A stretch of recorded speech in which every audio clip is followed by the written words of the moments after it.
Hello and welcome to the latest episode of the Synergen Leadership Podcast. My name's Julian Carle, CEO of Synergen Group, and today is a little bit of a special content episode that we've put together for you. Some of you may know that earlier this year, my first book, Give Back, Lead Forward, was published through Major Street Publishing. And really the premise of the book is this idea that every leader should be a mentor and every leader should have a mentor.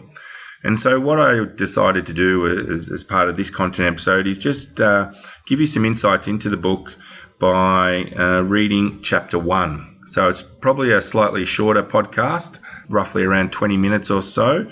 So have a listen, and if you like what you hear, the book is available via our website, Dimmix, Booktopia, wherever you want to get it from, and would love to hear what you think. In this one in particular, feel free to shoot me through an email, julian@synergengroup.com, and happy listening.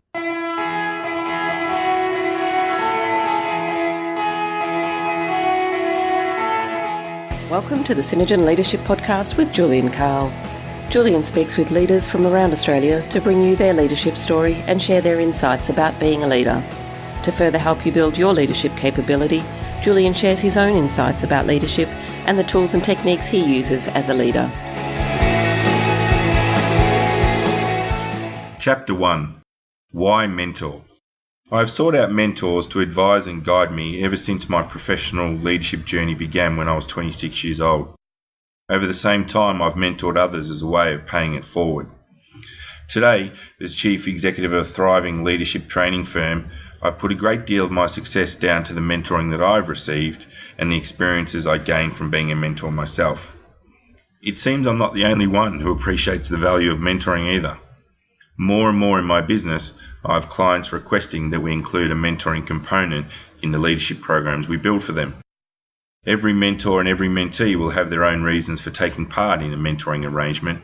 However, let me start this first chapter by sharing with you the excellent reasons I've found to mentor others.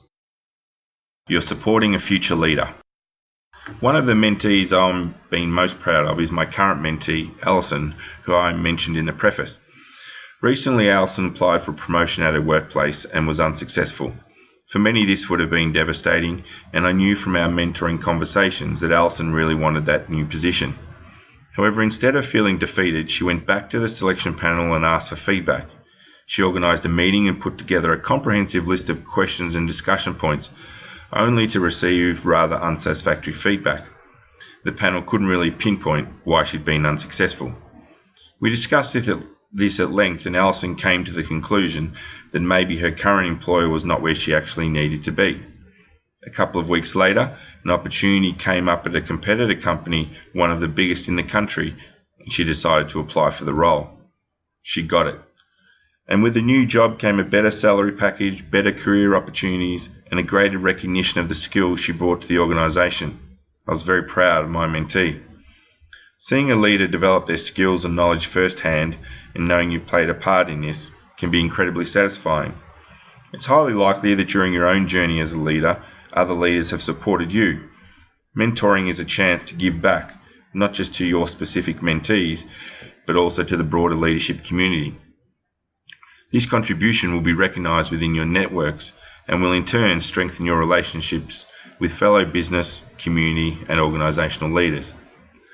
Relationship building is key to any leader's success, a point we'll come back to throughout this book. Within your own organisation too, mentoring plays an important role. As a leader, especially if you're in a senior leadership position, you should have a comprehensive succession plan in place. Mentoring someone within your own team or business can help make your eventual exit seamless, leaving the company with a next generation leader ready to take up the reins. Your business's risk is reduced by having another capable leader ready who is familiar with its specific challenges. During the mentoring process, you can set goals and outcomes that give the mentee a clear path to follow. You can also address any deficits you believe the mentee needs to overcome and put a development plan in place for them against which their progress is tracked. You develop your communication and coaching skills. A common and serious flaw people report in their leaders is the inability to effectively communicate.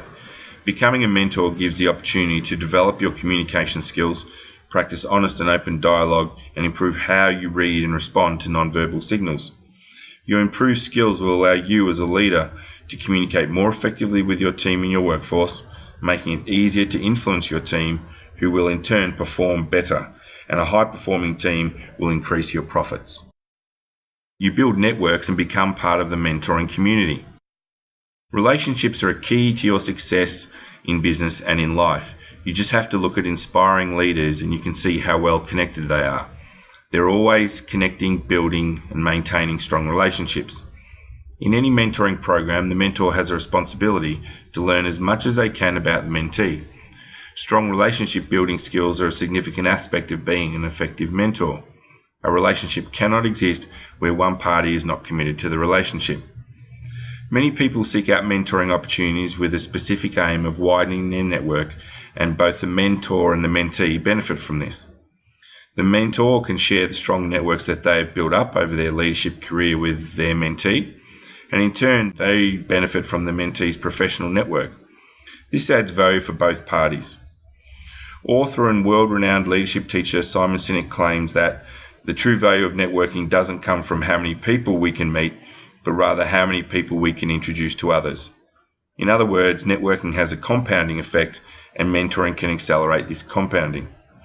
It's staggering to me that many leaders fail to recognize the impact they can have on those around them. The best leaders support the up-and-coming leaders who are looking to them for guidance and support. They build strong support networks around these future leaders and encourage them to undertake a pathway of continuous learning. This level of support for the mentee builds a very solid foundation of trust and respect, and dramatically increases the likelihood of the mentee achieving their goals. Also, when you start mentoring and connecting with other mentors and leaders, you become part of the mentoring community and can share stories and offer and seek out advice. I remember a story one of my participants told me during a training program about an occasion when one of his team members requested a meeting to discuss some personal issues he was having which were impacting his performance. When it came time to have the meeting, the employee brought his wife along and they proceeded to discuss their marital issues with him. Challenging indeed. I went straight to my support network of other mentors to find out if this had ever happened to any of them and how they'd responded to it. No one in my network had ever experienced anything like it, but they all agreed it would have been a very challenging situation. Your network is a powerful resource. It allows you to share information and insights and provide active support to others. You gain insights into other industries and learn new tools and skills. There can be incredible learning opportunities when you mentor someone from outside your own industry. The challenges can be similar across industries, but there's always an element of difference. By mentoring someone who works in a different industry, you'll begin to pick up the small intricacies of that sector. Some time ago, I was mentoring Sam, who was working in the tech space, an area I knew very little about. My background is in the industrial and education sectors, and all contact I've had with technology has been as a user. I met Sam when a previous employer enrolled her in one of my training programs. After the course and looking for a greater opportunity, Sam moved on to a role as an operations manager in a technology company. At this point, we had a conversation and we embarked on a leadership journey. Through mentoring her, I realized just how much effort goes into managing a technology company. I also gained insights into how software firms go about releasing updates and the challenges involved with that, knowledge I would never have gained had I not been a mentor to Sam. This exposure that mentoring gives you to different industries can also provide inspiration and innovation which you can bring back to your own business and use to improve the way you go about your leadership role. A word you'll read often throughout this book is opportunities, because mentoring will bring you many and varied opportunities. In a lot of cases, these opportunities will come from different industries. I always encourage mentors and other leaders to keep their eyes open to the opportunities that arise. I don't recommend that you pursue every opportunity, but be curious and find out how useful each one may be. One common weakness of leaders is that very often they have not networked outside of their industry and so can only look to that sector for support. Mentoring someone in a different industry puts you in a position to build relationships with leaders from that industry. Doing that also allows you to provide a greater level of support to your mentee, as you'll have a better understanding of the challenges that specifically relate to their industry. On a more micro level, your mentee will introduce you to business tools and models specific to their industry that you might not have learned about otherwise. Your strength as a leader can often be traced back to the approach you take or the specific tools that you use. Becoming proficient in new business tools and models allows you to foster a culture of innovation within your own team and may help you to reach your goals more easily and build a high-performance team. Also, the more I work with leaders in the consulting and training space, the more I'm convinced that good leadership comes from execution, not from knowledge. It's one thing to intellectually know about a tool, but it's another thing entirely to have the ability to effectively implement said tool. You're encouraged to practice solutions-based thinking. All leaders need to be able to understand business challenges. This allows them to make solid business decisions and achieve the results they are looking for. Leaders need the ability to see through a challenge and identify its underlying cause, what's really the problem. In many cases, people overlook the cause and try to treat the symptom, which won't lead to sustainable success. Together with your mentee, you can delve deeper into understanding their business challenges in an attempt to address the cause. You need to encourage your mentee, the next generation leader, to recognize the challenges, create solutions, and effectively implement them. While it's important to understand the cause of a problem, you shouldn't focus on this entirely. An aspiring leader seeks a mentor in order to learn from their experience and insights. But as a mentor, as we explore later in the book, it's not up to you to solve your mentee's problems. So it's important that you don't go immediately into solve mode, because that will rob your mentee of the learning experience associated with the challenge they're facing. Provide support and ideas, but not the answer. I recommend that you teach your mentee solutions-based thinking and allow them to come up with answers for themselves.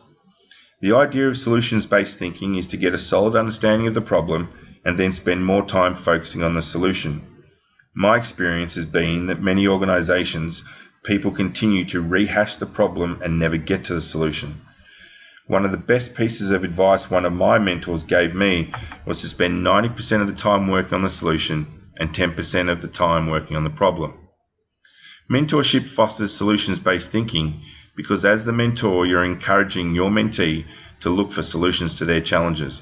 At the same time, you're stimulating your own brain to look for solutions. Mentoring brings business opportunities. Already we're back on opportunities. Opportunities will arise often as part of your mentoring relationship. It may be that your mentee brings opportunities to you, or you may simply spot the opportunities as a result of the relationship.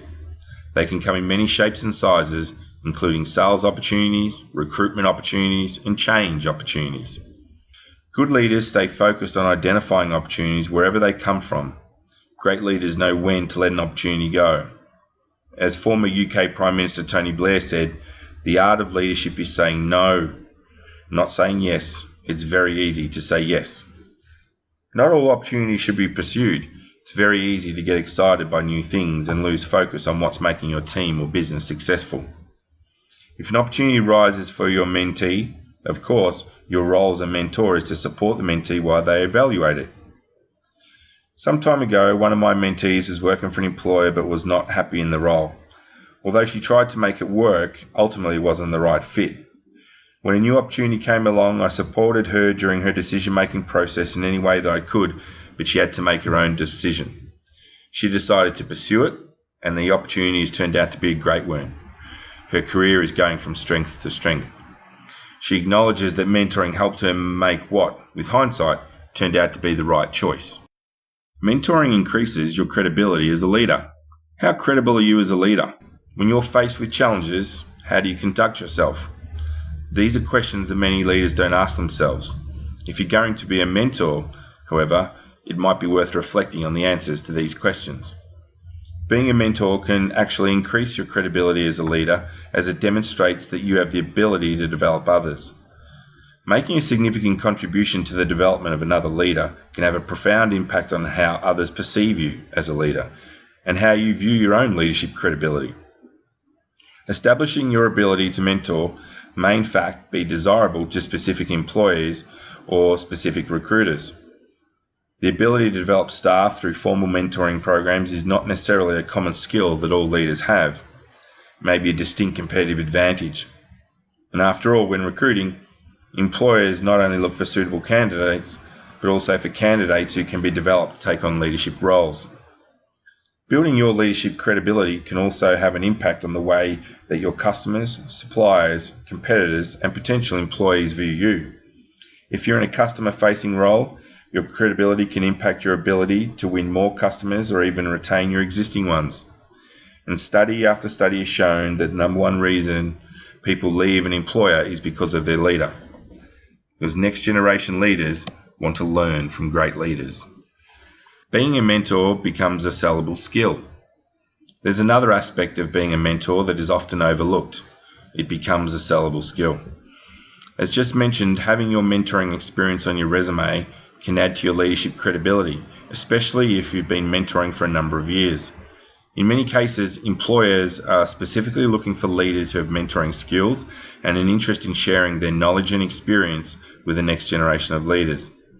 If you're applying for a promotion internally within your current workplace, letting the interview panel know that you're a mentor can be a great way to demonstrate that you're ready for the promotion. Ask your mentee for an endorsement or testimonial to provide to the panel. Having someone else say you have a skill in mentoring is far more powerful than you saying it yourself. Mentoring is also a sellable skill in that you can actually contract out your services to those who want to mentor. Some leaders go on to make mentoring their full-time, rewarding occupation. You have to be a proven leader yourself, however, for mentees to pay you for your mentoring services. Leaders who mentor leave a legacy. I often ask the leaders I train what value they bring to either the business they work for or the mentee they are mentoring. They don't always have an immediate answer, possibly because no one has ever asked them this question or they've never thought about it before. To me, it's obvious. The value I try to bring to my role as a leader and mentor is to leave a legacy, to have a lasting impact on people which goes beyond their working life. As a mentor, it's important to consider the legacy you'll leave. A poor mentor leaves their mentee with the perception that they don't care and aren't interested, and ultimately they're not respected. If you're not prepared or don't have time to give your best efforts and intentions to the mentoring relationship, it's better not to take part. Leaving a legacy requires dedication. It requires commitment to seeing something through. Even just thinking about the legacy that you want to leave will change the way you view things. It forces you to consider why you want to be a mentor and to reflect on your own internal drivers, which we'll talk about more in the next section. Mentoring is a commitment to yourself and to your mentee to be the best mentor you can be. It requires time and financial resources. The idea of a legacy also leads back to the question of what your purpose is. Being clear about your purpose allows you to lead and mentor from a place of conviction and passion. If you have clarity around your purpose as a leader and mentor, everything else will seem to fall into place. It will be evident in your language and in your resilience when faced with challenges. The best way to overcome challenges is stay true to your purpose. When you understand your true purpose, it acts as a compass during times of challenge. It is easy to stay true to your purpose when things are going well. I always ask people who attend my programs to consider what is their true purpose. Why are they in a leadership position? Why do they want to be a leader? What do they want to achieve? Mentoring gives you opportunities for self-reflection. The final reason why I've found mentoring rewarding on both a professional and personal level is that it gives me time for self-reflection and to challenge my own thinking. As you work with your mentee on their career path, you find yourself contemplating your own leadership journey. When your mentee shares experiences from their industry, you can't help but to relate them to your own experiences and industry. A greater level of internal learning comes through self-reflection. This helps us identify and learn from not only our mistakes, but our successes as well. Self-reflection enables you to challenge your own thinking, envisage different options, and expand your vision and breadth of knowledge, a vital process as you continue to grow as a leader. Stagnant leaders don't inspire anyone, least of all the person they're mentoring. By continuing to challenge your current way of thinking, you'll expand your ability to influence your mentee. Your experience as a baby, child, teenager, and young adult, everything that's gone on in your life has shaped you into the person you are now. And as leaders, we've also been shaped by our leadership experiences, whether they be good, bad, or indifferent. The mentoring process allows you to reflect on your beliefs and recognize the impact you have on those around you. If you don't believe in your heart that your role is to be a mentor or to coach others, it's highly unlikely that you'll be an inspiring mentor. However, if you believe that mentoring is one of your strengths, you'll only get better at it. This comes from the philosophy of a strengths-based leadership, the idea that a leader who is aware of their strengths and utilizes those strengths while mitigating their weaknesses will be a much more effective leader. When people are good at something, they tend to want to get better. Focus on improving those areas of leadership where you are already strong and you'll get even better. This will clearly impact your ability to mentor from a place of confidence and authority. Finally, self-reflection may assist you in finding clarity about where you want to take your own career. Having a clear pathway can increase your business performance because you become more focused on your goals. This encourages a higher level of engagement, which leads to improved performance and profitability. Clarity generally leads to a higher level of success in all things, so the self-reflection that comes from mentoring is invaluable. Well, that wraps up another episode of the Synergen Leadership Podcast. I trust you found it interesting. A couple of things. If you could go online and leave a review of the podcast, that would be great. Really help us in spreading awareness of the podcast. Happy for you to connect with me on LinkedIn. I'm pretty easy to find. And if you want to shoot me through an email, julian@synergengroup.com.au. See you next time.